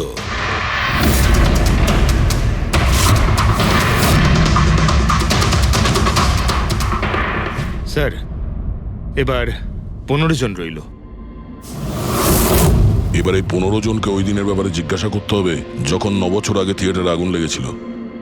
দেখা যাক কে সব থেকে বেশি রেগে যায় আর কে মুখ ঘুরিয়ে নেয়। স্যার আমার ভাই মাধ্যমিক পাশ করেছিল। ও বলেছিল বন্ধুদের পার্টি দিতে চায়, সিনেমা দেখাতে চায়, টাকা দাও। স্যার আমি সেই জন্য ওকে টাকাও দিয়েছিলাম। হয়তো ওই টাকাটা আমার ওকে দেওয়া একেবারেই উচিত হয়নি স্যার। যে এই কাজটা করে থাকুক খুব ভালো করেছে। আজকে আমি খুশি, আজ আমি খুব খুশি। কুমারবাবু, আপনি ইউনিভার্সিটিতে ফিজিক্সের প্রফেসর, তাই তো? Yes sir, head of the department physics. কিন্তু আমার নিজের ছেলেরই পড়াশোনায় কোনো ইন্টারেস্টই ছিল না। অনেক বকেছি আমি ওকে, কিন্তু তাতে কোনো রকম কোনো লাভই হয়নি। 1 নম্বরের বদমাইশ হয়ে উঠেছিল। সেদিনও কলেজ বাঙ্ক করে বন্ধুদের সাথে সিনেমা দেখতে চলে গিয়েছিল। আর স্যার তারপর ও আর কোনোদিন বাড়ি ফিরে আসেনি। হিমেশ, রাইট? তুমি কন্ট্রাক্টর না? হ্যাঁ স্যার। হিমেশ, 9 বছর আগে তুমি তোমার স্ত্রীর সঙ্গে সিনেমা দেখতে গিয়েছিল ওই সিনেমা হলে। আমাদের নতুন নতুন বিয়ে হয়েছিল, স্যালোনির সাথে সিনেমা দেখতে গিয়েছিলাম। ওর খুব খিদে পেয়েছিল, আমি সিঙ্গাড়া আনতে বাইরে গেছিলাম। আমি আমি ওখানে ফিরে গিয়ে দেখলাম ওখানকার দরজা লক হয়ে গেছে, আর ভেতর থেকে লোকেদের চিৎকার চেঁচামেচি শোনা যাচ্ছিল, আর আর খুব ধোঁয়া বেরোচ্ছিল ওখান থেকে। সালোনি, আমি স্যার দরজা খোলার অনেক চেষ্টা করেছিলাম, আমি খুব চেষ্টা করেছিলাম। আমি পাগলের মতো দরজায় ধাক্কা দিতে থাকি। সালোনি সালোনি সালোনি বলে আমি চিৎকার করতে থাকি, কিন্তু আমি কিচ্ছু করতে পারিনি স্যার। আমি কিচ্ছু করতে পারিনি, আমার সালোনিকে আমি বাঁচাতে পারিনি। ওখানে তো একটা গার্ডও ছিল না, টনি? ও কি দরজা খোলেনি? ছিল না স্যার। ওখানে কোনো গার্ড, মানে আর কাউকে দেখেছিলে তুমি? কেউ ছিল না স্যার, কেউ ছিল না। আমি 9 বছর আগে কোর্টে যে কথা বলেছি আজও তাই বলছি। যখন সিনেমা হলে আগুন লেগেছিল তখন টনি ওখানে ছিল না স্যার।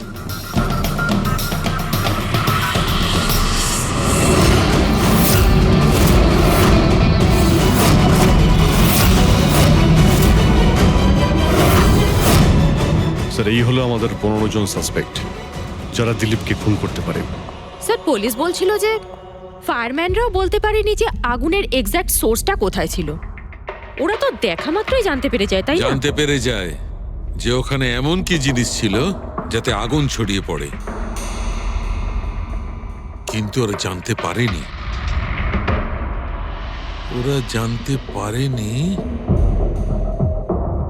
ওরা এই জন্য জানতে পারেনি কারণ ওই জিনিসটার না ছিল কোনো গন্ধ, না ছিল রং। Exactly sir. যদি এটা লিকুইড হতো না তাহলে দিলীপ নিশ্চয়ই বুঝতে পারতো ওই চেয়ারটায় বসা মাত্রই। আর পাউডার থাকলে আমরা টেস্ট করে পেয়ে যেতাম। তার মানে এটা তো গ্যাস। তার মানে হচ্ছে এটা ছিল গ্যাস। গ্যাস?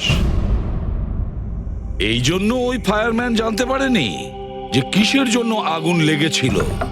ইনফ্লেমেবল গ্যাস বস, যার শুধু একটা স্পার্কের দরকার হয় জ্বলে উঠবার জন্য। কিন্তু একটা কথা বুঝতে পারছি না, দিলীপ যে চেয়ারে বসেছিল সে চেয়ারে গ্যাস আসলো কোথা থেকে? চেয়ার থেকেই। কি? চেয়ার থেকে? সেটা এইভাবে বস, যে চেয়ারে দিলীপ বসেছিল তার নিচের অংশে কেউ ওই ইনফ্লেমেবল গ্যাসকে স্প্রে করেছিল। মারা যাওয়ার সময় দিলীপের সংস্পর্শে দুটো জিনিস ছিল। একটা তো এই চেয়ার যেটাতে ও বসেছিল, আর একটা ওয়াইনের গ্লাস যেটা ও হাতে ধরেছিল। আমরা এই দুটো জিনিসই চেক করেছি। তো এই চেয়ারটার থেকে আমরা ইনফ্লেমেবল গ্যাসের কিছু ট্রেসেস পেয়েছি। বস, আমাদের আশেপাশের পরিবেশে সর্বদা জ্বলনশীল পদার্থ ঘুরে বেড়ায়, যেটা কখনো কখনো স্পন্টেনিয়াসলি জ্বলে যায়। যেমন হচ্ছে মাস গ্যাস, একটা ন্যাচারাল বায়োগ্যাস, আর জ্বলনশীল গ্যাস এর মেইন কম্পোনেন্ট। তার মানে ইনফ্লেমেবল গ্যাস যে কোনো সময় হাওয়াতে এমনি এমনি জ্বলে উঠতে পারে? না ফ্রেডি, নিজে নিজে নয়। যখন পরিবেশটা খুব বেশি উত্তপ্ত হয়ে ওঠে আর সেটা পরিবেশের অক্সিজেনের সঙ্গে মিশে যায়, তখন একটা সুপার হাই টেম্পারেচার উৎপন্ন হয়, যার কারণে এই আগুন লেগে যায়। কিন্তু ডক্টর সালুখে, ওখানে তো এরকম কোনো হাই টেম্পারেচারের মতো কিছু ছিলই না। এক্স্যাক্টলি, এমন কোনো ডাইরেক্ট সোর্স ছিলই না যাতে তাপ উৎপন্ন হতে পারে। বস, এই জন্যে আমার মনে হচ্ছে খুনি কোনো এক্সট্রা ডিভাইস ব্যবহার করেছিল এই এত বেশি টেম্পারেচার উৎপন্ন করার জন্য। আর এই চেয়ারটা তো রেডিই ছিল, এর তো শুধু একটা স্পার্কের দরকার ছিল। কিন্তু স্যার, এভাবে কেউ হিট কিভাবে উৎপন্ন করবে? হ্যাঁ, করা যেতে পারে তো। যেমন উদাহরণস্বরূপ ম্যাগনিফাইং গ্লাস। ম্যাগনিফাইং গ্লাস দিয়ে সূর্যের রশ্মিকে বিশেষভাবে ফোকাস করে আমরা ছেলেবেলায় কাগজ পড়াতাম।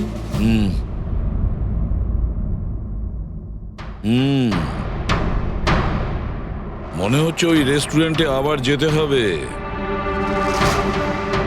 খোঁজ নিতে হবে কিসের থেকে আগুনটা লেগেছিল।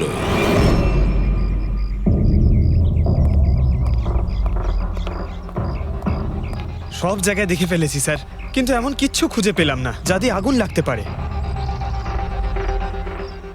আর এটা ওপেন এয়ার রেস্টুরেন্ট। যখন খুনি দিলীপের চেয়ারের নিচে ওই ইনফ্লেমেবল গ্যাস স্প্রে করেছিল, কেউ তো দেখেছিল। সেটাই তো, চেয়ারে হঠাৎই আগুন লেগে যায় আর দিলীপ পুড়ে মারা যায়। কেউ কিছু দেখেনি, আর না আমরা কোনো প্রমাণ পাচ্ছি। স্যার, ওই data expert CCTV footage recover করে ফেলেছে, আপনারা দেখতে পারেন স্যার। গুড। দয়া, তুমি গিয়ে দেখো, ততক্ষণ আমি এখানে দেখছি কিছু পাওয়া যায় কিনা। স্যার, দিলীপ আর ওর ফ্যামিলি আসার 15 মিনিট আগের ফুটেজ এটা।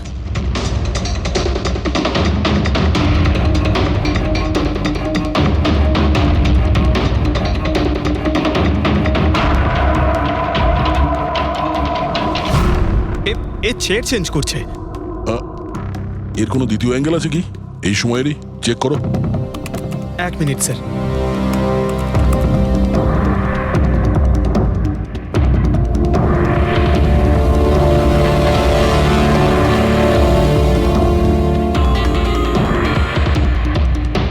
ও চেয়ারটার সঙ্গে কি করছে? গ্যাস স্প্রে করছে নাকি? হ্যাঁ, ও নিজের চেয়ারে গ্যাস স্প্রে করলো, আর ও নিজের চেয়ারের সঙ্গে ওই চেয়ারটা বদলে দিল যেটায় দিলীপ বসতো।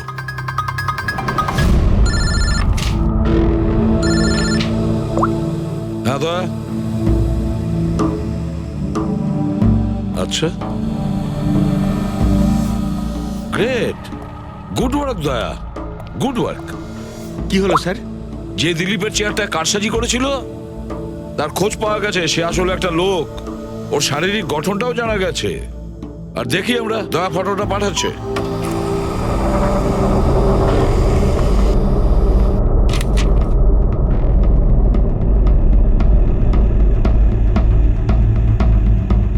খুনি এই বাকি লোকগুলোর মধ্যেই কেউ একজন,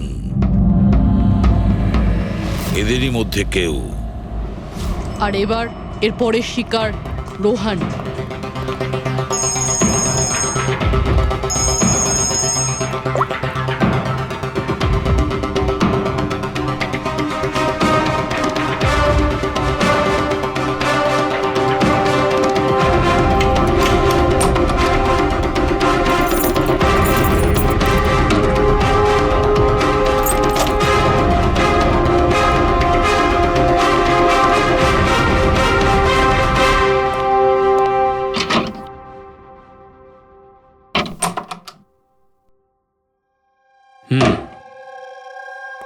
আমার মনে হয় কারোর আমার আর দিলীপের মুক্তিতে অসুবিধা হচ্ছে।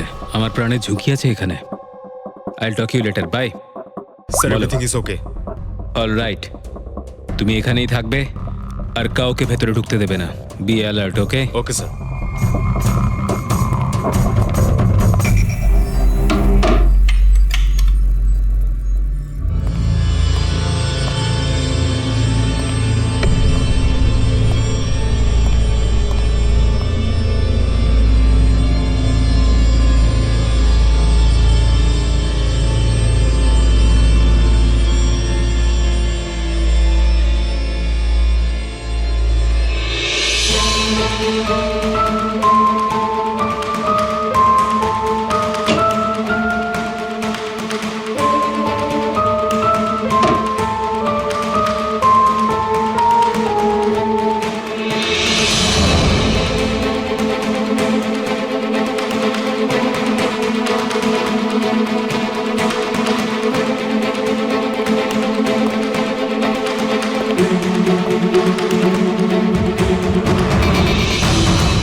কি হয়েছিল এখানে আর কিভাবে?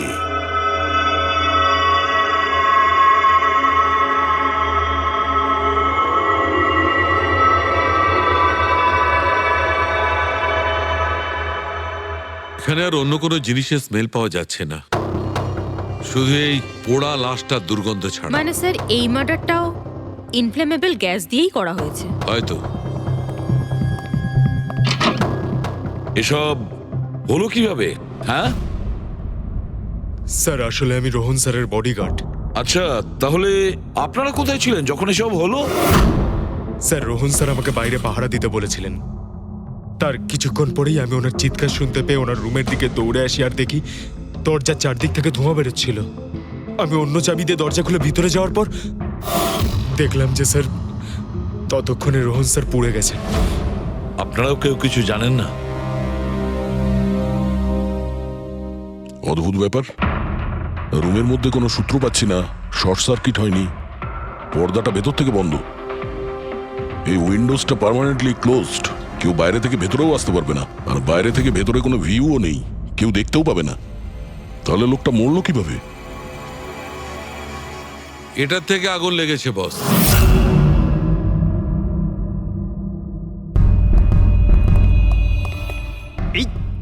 এই জিনিসটা দিয়ে? এটা কি স্যার? এটা হচ্ছে ফিলামেন্ট। ফিলামেন্ট? ইলেকট্রিক বাল্বের ভেতরের ফিলামেন্ট। যখন এই ফিলামেন্টের ভেতর দিয়ে ইলেকট্রিক পাস করানো হয় তখন এটা গরম হয়ে লাল হয়ে যায়। বস, খুনিও এই টেকনিকটাই ব্যবহার করেছে ওই জ্বলনশীল গ্যাসটাকে জ্বালানোর জন্য। কিন্তু ওই রেস্টুরেন্টে যেখানে দিলীপ মারা গিয়েছিল ওখানে তো আমরা এরকম কোনো ফিলামেন্টের মতন কিছু পাইনি। বস, এত ছোট্ট একটা জিনিস, ওটা খোলা জায়গা, হয়তো কোথাও উড়ে চলে গেছে, কিন্তু এখানে তো পুরো ঘরটাই বন্ধ, তাই জন্যে খাটের তলায় এটা আমি পেয়ে গেছি। কিন্তু স্যার, ফিলামেন্ট দিয়ে ইলেকট্রিক পাস করানোর জন্য ওয়্যারসের কোনো না কোনো কানেকশন তো থাকা উচিত বেড পর্যন্ত।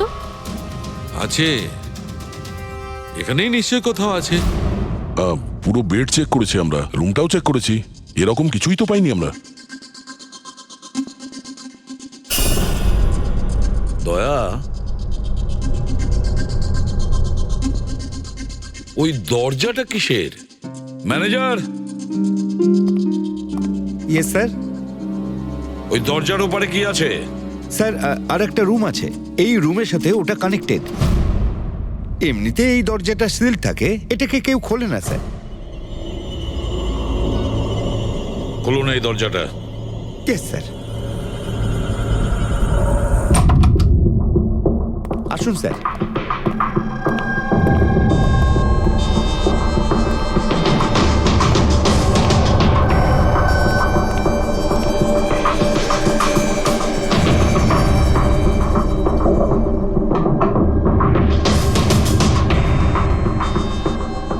আচ্ছা ম্যানেজার বাবু, কার রুম এটা? কে থাকে এই রুমটাতে? কোনো একজন গেস্ট স্যার, ডিটেলস চেক করতে হবে। দেখুন।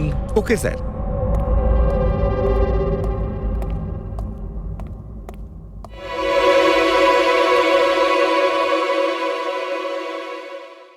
স্যার, ওখানে ওই রুমের মধ্যে যা হয়েছে স্যার, সব এই রুম থেকেই করা হয়েছে স্যার। কিন্তু যদি কারেন্ট এই রুম থেকে পাস করা হয়ে থাকে তাহলে এখান থেকে বেড পর্যন্ত কোনো না কোনো ওয়্যার তো থাকা উচিত। আর যদি থেকে থাকে তাহলে রোহন নিশ্চয়ই সেটা দেখতে পেয়েছে। হ্যাঁ, হয়তো ওর বডিগার্ডও দেখে থাকবে। ডাকো তো ওর বডিগার্ডকে। আপনি এদিকে আসুন।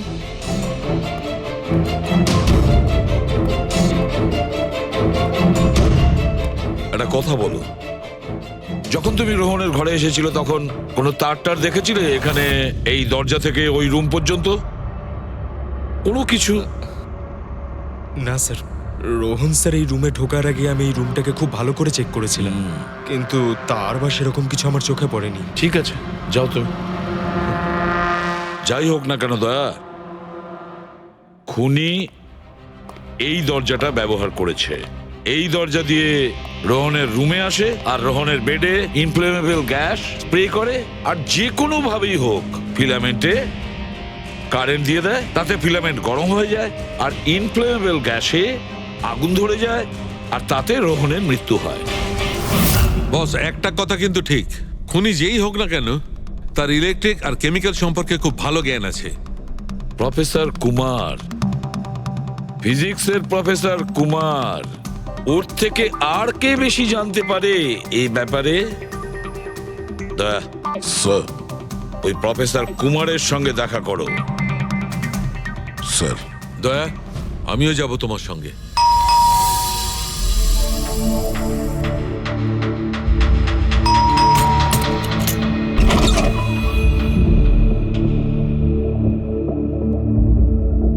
প্রফেসর কুমার আছেন বাড়িতে? হ্যাঁ আছেন, কিন্তু আপনারা? সিআইডি। সিআইডি? সব ঠিক আছে তো স্যার? হ্যাঁ, ওনাকে কিছু জিজ্ঞাসা করার আছে। কোথায় উনি? বাইরে বাচ্চাদের পড়াচ্ছেন, আমি ডেকে আনছি। ঠিক আছে ঠিক আছে, আমরা দেখছি।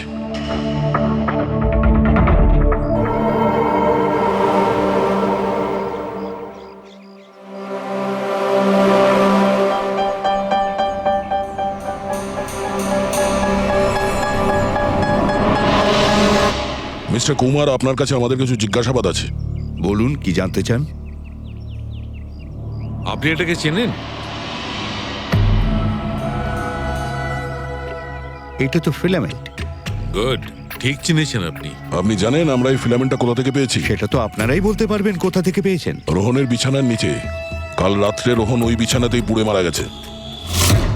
হোয়াট? রোহনও মারা গেছে? কাল রাত্রে আপনি কোথায় ছিলেন? রাত 9টা থেকে ভোর 3টে পর্যন্ত। আপনারা আমাকে সন্দেহ করছেন? এটা আমাদের প্রশ্নের উত্তর হলো না মিস্টার কুমার। কাল আমি সারা দিন আর সারা রাত্রি বাড়িতেই ছিলাম। কোনো প্রমাণ? আগে আমার কাজের লোক রামু আর বিকাশ, প্লিজ কাম হিয়ার।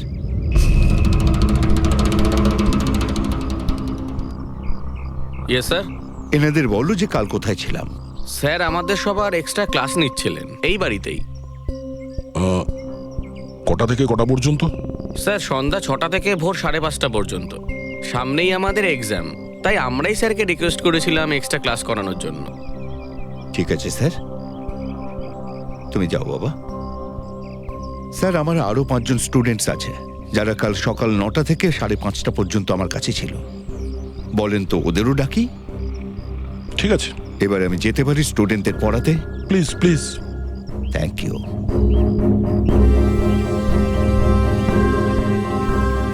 হ্যাঁ, তাহলে আমি যেটা বলছিলাম যে শোল্ডারিং ওয়্যার ছাড়াও আমরা মাদারবোর্ড ফিক্সড করতে পারি with the help of adhesive conductor.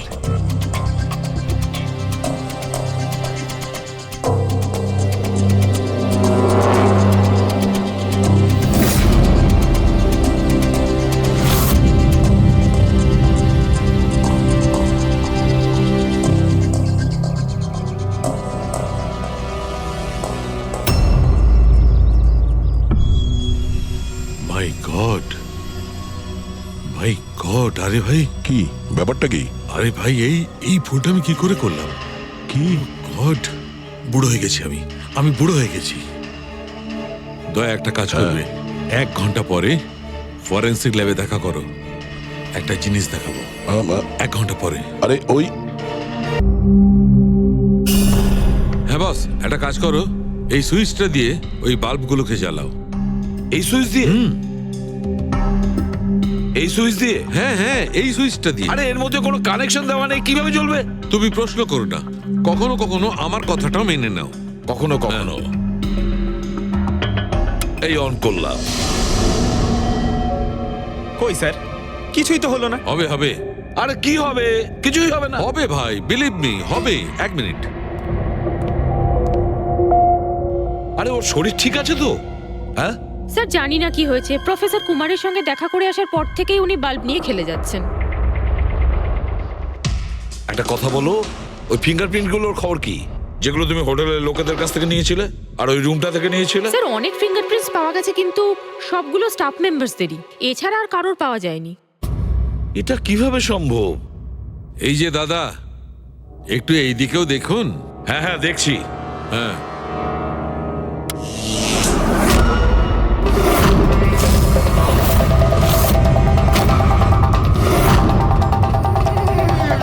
আরে স্যার, স্যার এই বাল্বগুলো জ্বললো কিভাবে? এ কি কাণ্ড করলেন ডক্টর সালুকে? কোনো তার ছাড়াই আপনি সবকটা বাল্ব জ্বালিয়ে দিলেন। কিন্তু ডক্টর সালুকে, এটা আপনি করলেন কিভাবে? এটা ঠিক তেমন ভাবেই হয়েছে ফ্রেডি, যেমন ভাবে খুনি করেছিল। ওই দিলীপের চেয়ারটাতে আর রোহনের বেডে। ম্যাজিশিয়ান সালুখে, এবার পরিষ্কার করে বলুন আপনি সব করলেন কিভাবে? কারেন্ট কি হাওয়া থেকে আসলো? হাওয়া থেকে আসেনি বস। তাহলে? কারেন্ট এসেছে ইলেকট্রিক পেইন্টের সাহায্যে। Electric paint? হ্যাঁ, ইলেকট্রিক পেইন্ট। আসলে ইলেকট্রিকের যে তার হয় সেটা মেটালের হয়। Metal is a good conductor of electricity, সেই জন্য কারেন্ট ওর মধ্যে দিয়ে পাস করে। ঠিক একই রকম ভাবে কিছু পেইন্টও আছে যেগুলোকে আমরা ইলেকট্রিক পেইন্ট বলি, আর এটাও গুড কন্ডাক্টর অফ ইলেকট্রিসিটি। এর মধ্যে দিয়েও ইলেকট্রিসিটি পাস করতে পারে। অদ্ভুত ব্যাপার হলো এটা যে কোনো কালারের সঙ্গে মিশে যায়, যেটা খুব সহজে যে কোনো ব্যাকগ্রাউন্ডে মার্জ হতে পারে। ও, এই কারণেই আমরা হোটেলের রুমে আর রেস্টুরেন্টে কিছু দেখতে পাইনি স্যার। এক্স্যাক্টলি দয়া। খুনি আসলে হোটেলের রুমের আর রেস্টুরেন্টের ফ্লোরের দুটোর কালার এই কালারের সঙ্গে ম্যাচ করেছে, এই জন্য আমরা দেখতে পাইনি। তার মানে ইলেকট্রিক কারেন্ট, এই ইলেকট্রিক পেন্ট, এটা কি খুব সহজেই পাওয়া যায়? হ্যাঁ, পাওয়া যায়। আসলে এটা ইলেকট্রিক সোল্ডারিং আর রিপেয়ারিং এর কাজে লাগে। আর এটা সবচেয়ে বড় বিশেষত্ব হলো যে এটা সাধারণত খালি চোখে এটা দেখা যায় না, শুধুমাত্র ইনফ্রারেড লাইটেই এটা দেখা যায়। আমি দেখাচ্ছি।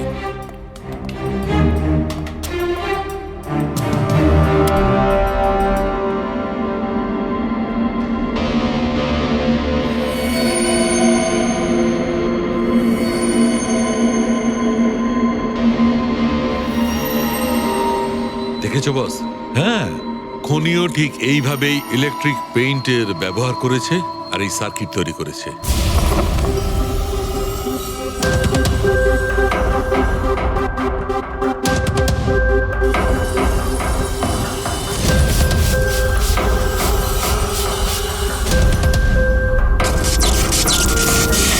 একটা কথা তো নিশ্চিত, এ যেই হোক না কেন তার এ সমস্ত ব্যাপারে খুব ভালো জ্ঞান আছে। কিন্তু স্যার, এদের মধ্যে খুনিকে ওই প্রফেসরের সঙ্গে তো কথা বলে নিয়েছি স্যার, ও তো না। এই বংশী, এই লোকটা তো একজন ক্লার্ক, কিন্তু আমার মনে হয় না যে একজন ক্লার্কের সায়েন্সের ব্যাপারে এত জ্ঞান থাকতে পারে। স্যার, এদের মধ্যে সব থেকে বেশি শিক্ষিত তো ওই প্রফেসর কি মনে হচ্ছে? এটা এমন কেউ হতে পারে যেটা প্রফেসরের মতো ইন্টেলিজেন্ট নয়, অথচ এই ব্যাপারে অনেক কিছুই জানে।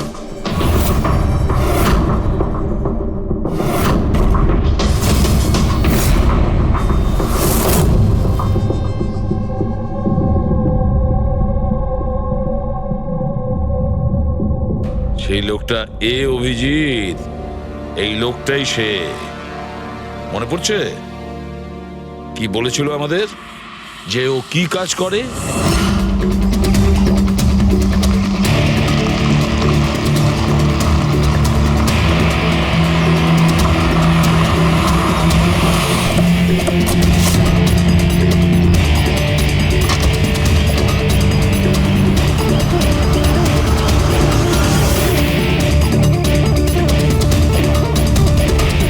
যাওয়া যাক শ্বশুর বাড়ি।